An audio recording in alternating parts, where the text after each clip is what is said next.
Earlier this year, rapper and poet George Watsky put out this statement accompanying his most recent album, Intention. In it, he calls it the end of Watsky, and all but spells out that there won't be any more music from him. I do know that this is a major chapter break for me. It feels like the end of Watsky, whatever I needed that persona for. George Watsky, the full me, lives on and will never stop making art. He's released 7 studio albums across 14 years, an essay collection, and collaborated with names ranging from Anderson .Paak to Stephen Stills, and he once held the world record for the longest ever freestyle rap at over 33 hours. And his background's not particularly in music, it's in slam poetry, so it's not hard to see why he might be looking to create art elsewhere, having done so much as Watsky.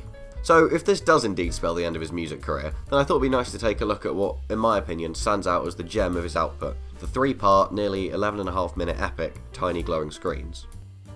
The piece is split into 3 parts, with the first 2 releasing as part of Cardboard Castles in March 2013, and the final part wouldn't release for another 3.5 years in August 2016.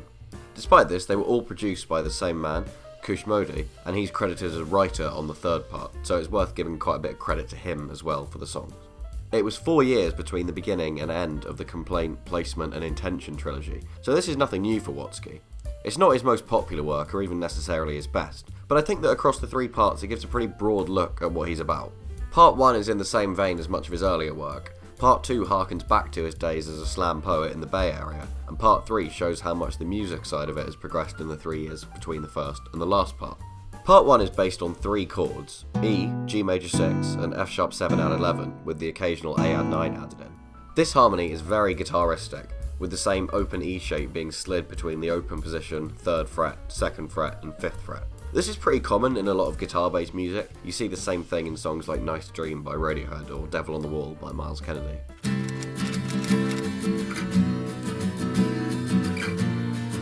It's basically just going E, G, F sharp, A, with the B and E as pedal notes on top.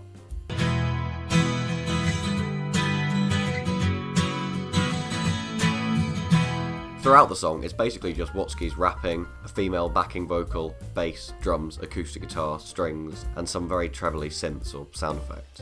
In between Watsky's verses, the chorus is heard 3 times, with the backing vocal harmony becoming more ecstatic each time. The first time it's heard, the chorus is simply sung in octaves. When the sun burns out, we'll light the world with tiny glowing screens. Tiny glowing screens, glowing screens. The second time, it's sung with some different harmonies and bluesy runs, but it's mostly an octave. Whilst the third time, it's sung pretty much with a whole different melody. When the sun burns out, we'll light the world with tiny glowing screens. Tiny glowing screens. The whole song ends with this particularly glitched out synth sound taking over from the guitar. 16 years earlier, Radiohead did the same thing at the end of 2 songs on OK Computer, Let Down and Karma Police. There, it signalled the forward march of technology taking over from humanity, and here it's got the exact same impact. There's also this kind of synth solo, which features a lot of massive leaps. It almost sounds like the synth is malfunctioning somewhat.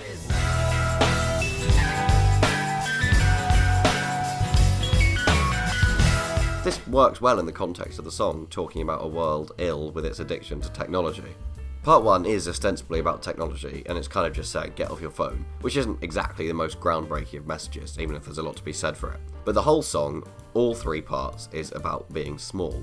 Part 1 is about living only a small sliver of human history, Part 2 is about being one person amongst billions, and Part 3 accepts all of that, seeing the other side, that to an atom, we're a whole universe. Before I started researching this video, I would have guessed that Part 2 would have been the least popular of the 3, since in my opinion it stands out as by far the weakest of the trilogy. But to my surprise, it's actually the most popular, and not by a small margin either. It had 3 times as many listens on Spotify as Part 1, and double Part 3. Perhaps I felt this because it's just the least musical of the 3. It's basically just a few piano chords while Watsky delivers a spoken word piece atop the music. The music and the words exist largely independently.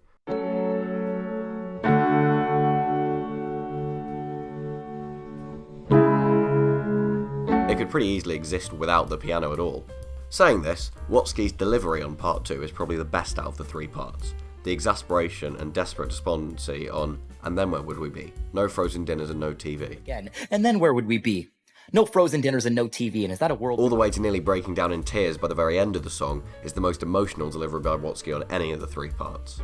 The song also has this motif of fish and fishermen and fishhooks, which is a nice image of something both normal and self-sufficient, but simultaneously sharp, with the fishhooks placed within people's mouths. In San Francisco, they're grinning in Los Angeles like they got fish hooks in the corners of their mouth. His rapping's really quick here again, calling back to his earlier days as a slam poet through this very kind of rapid delivery.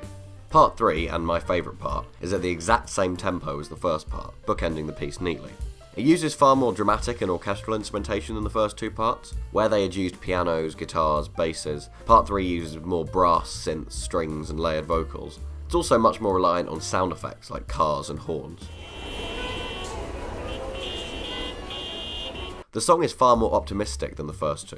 Where Part 1 was anxious about technological progression and Part 2 anxious about the small scale of individual lives, Part 3 exists in a world where time is frozen and spends a lot of time listing out all the things that could happen if time were frozen. I sit outside and watch the pigeon shit and tiny airplanes hanging in the sky, and then But if this was the case, nothing particularly good could happen either, and so in the bridge, the climax of the song, time begins to move again, with the lyrics talking about things in motion like wind and fog rolling in. I wanna hear the church bells ring. I wanna see the fog rolling. Let's take a closer look at this section. Being a rap, there isn't a whole lot in the way of melody in the song, but that isn't true of the bridge, which switches to being sung. It's a very energetic part of the song, and this is helped by a couple of quite hard to spot time signature changes. In 2 places, an extra beat is added, creating 2 bars of 5/4. The energy is so palpable at these moments in the song that it feels like it's bursting out of the constraints of 4/4. I'm alive right now, even if you got a quick skin. Open up your eyes, open up your eyes.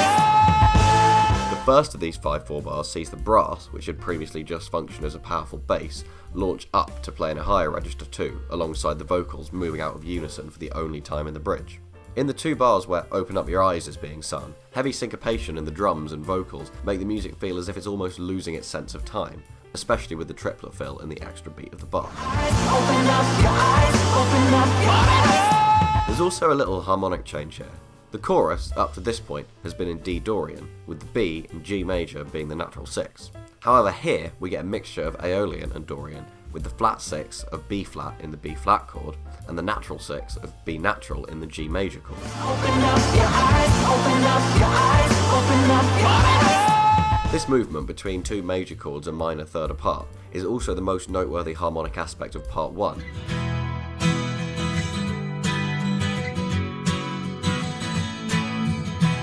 Showing the song to not just be 3 random songs thrown together but given the same name, but something a little more intentional.